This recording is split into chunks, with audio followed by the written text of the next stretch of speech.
12 দিনের সংঘাতে কুলাতে না পেরেই নেতানিয়াহু ব্যস্ত হয়েছিল যুদ্ধবিরতির জন্য। ইরান যে প্রয়োজনে কতটা ভয়ঙ্কর হয়ে উঠতে পারে তা হাড়ে হাড়ে সেবার টের পায় ইসরায়েল। এরপর থেকে ইরানকে কিছু বলতে গেলেও 100 বার ভাবতে হয় পশ্চিমাদের। আর এরই মধ্যে আরেক ভয়ঙ্কর খবর। পশ্চিমাদের চোখরাঙানি রীতিমতো উপেক্ষা করে কাউকে তোয়াক্কা না করা ইরান এবার কয়েকটি দেশে গোপন অস্ত্রাগার তৈরি করতে শুরু করেছে। এই খবর দিয়েছে স্বয়ং ইরানের প্রতিরক্ষা মন্ত্রী নিজেই। আর এই খবর শুনেই মাথা খারাপ হবার জোগাড় নেতানিয়াহু আর তার বড় ভাই ট্রাম্পের। ইরানের প্রতিরক্ষা মন্ত্রী আজিজ নাসিরজাদের বরাতে এনডিটিভি বলছে, ইরান একাধিক দেশে অস্ত্র উৎপাদন কেন্দ্র স্থাপন করেছে। নাসিরজাদে রাষ্ট্রীয় সংবাদ মাধ্যম ইয়াং জার্নালিস্ট ক্লাবকে দেয়া এক টেলিভিশন সাক্ষাৎকারে একথা বলেন। একই সময় তিনি এও বলেন যে ক্ষেপণাস্ত্র এখনও ইরানের মূল অগ্রাধিকার হলেও 2 মাস আগে ইসরায়েলের সঙ্গে সংঘাতের পর এখানে কিছুটা পরিবর্তন আসছে। তাই স্বাভাবিকভাবেই বিভিন্ন দেশে তৈরি করা হচ্ছে ইরানের গোপন অস্ত্রাগার।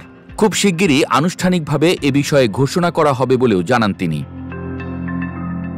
সাম্প্রতিক অগ্রগতির সঙ্গে নাসিরজাদে জানান, গত 1 বছরে ইরান এমন নতুন ওয়ারহেড তৈরি করেছে যা আগের চেয়ে অনেক বেশি উন্নত ও চালনায় সক্ষম। তার দাবি, জুন মাসের 12 দিনের সংঘর্ষ যদি আরও দীর্ঘ হতো তবে ইসরায়েলি বাহিনী ইরানের ক্ষেপণাস্ত্র ঠেকাতে ব্যর্থ হতো। তিনি বলেন, যদি যুদ্ধ 15 দিন চলত তবে শেষ 3 দিনে ইসরায়েলিরা আমাদের কোনো ক্ষেপণাস্ত্র দিয়ে আঘাত করতে পারত না।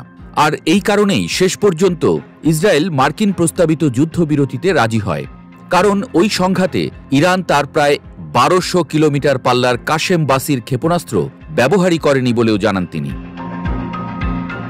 এই তো কিছুদিন আগেই বিভিন্ন গণমাধ্যমের বরাতে জানা গিয়েছিল, ইরান নাকি যুক্তরাষ্ট্রের তৈরি জিপিএস সিস্টেম আর ব্যবহার না করার সিদ্ধান্ত নিয়েছে। এর বদলে চীনের বেইদৌ স্যাটেলাইট সিস্টেম গ্রহণের পরিকল্পনা করে ইরান। এর মধ্যে আবার খবর এলো গোপন অস্ত্রাগার নির্মাণের।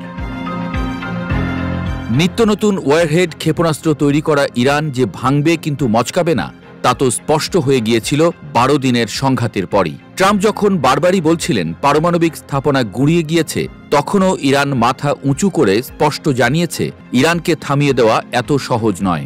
বড়জোর মাস 2 এরই মধ্যে আবার তারা ফিরবে আগের রূপে। আর বলবে নাই বা কেন?